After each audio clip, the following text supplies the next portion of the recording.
অনেক দিন আগে বনে একটা হরিণ বাস করত।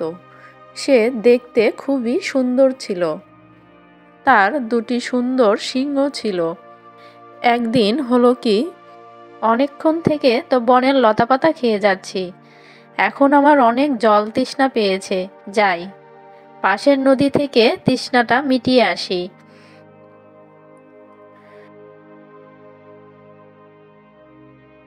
হরিণ পানি খেতে যেয়ে তার প্রতিচ্ছবি পানির মধ্যে দেখতে পেল আর বলল, আরে এ তো দেখছি আমি এত সুন্দর দেখতে, আর এই মাথার শিং দুটোর জন্য তো আমাকে আরো অনেক সুন্দর দেখাচ্ছে।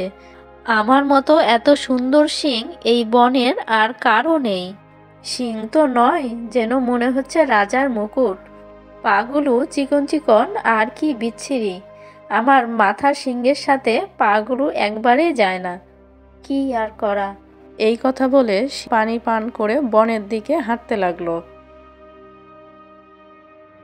কিছুক্ষণ চলার পর এক বানরের সাথে তার দেখা হলো। এই বানর, দেখ দেখ আমার শিং দেখ, আমার শিং দুটো দেখতে কত সুন্দর। হুম, ঠিকই বলেছ, এগুলো দেখতে খুব সুন্দর, আর এই শিং দুটোর জন্যই তোমাকে খুব সুন্দর দেখাচ্ছে। আমারও যদি তোমার মতো শিং থাকতো তাহলে সবাইকে দেখিয়ে বেড়াতাম। আমার তো শিং নাই, আমার শুধু আছে একটা লেজ। এই লেজ দিয়ে আমি সারা দিন খেলা করি। বানরের কাছ থেকে সিংহের প্রশংসা শুনে হরিণ আরও খুশি হয়ে গেল। এরপর হরিণ গর্বের সাথে বনের মধ্যে দিয়ে হাঁটতে লাগলো।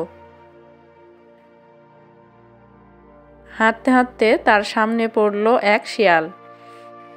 ওই শিয়াল, যাচ্ছ কই?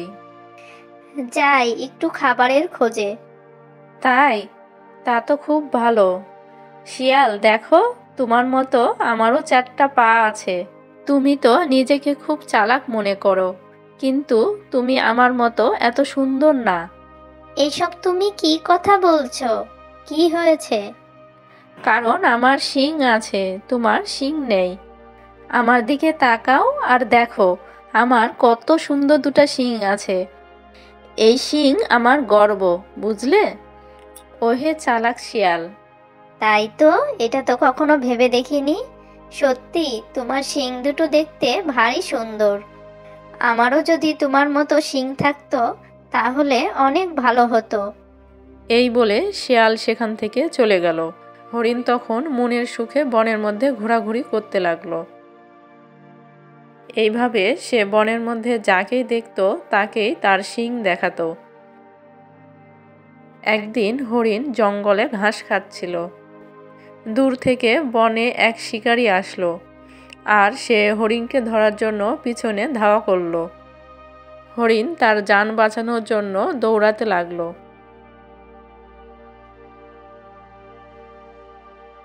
বনে অনেক গাছপালা থাকায় এক ঝোপের মধ্যে যে তার শিং আটকে গেল।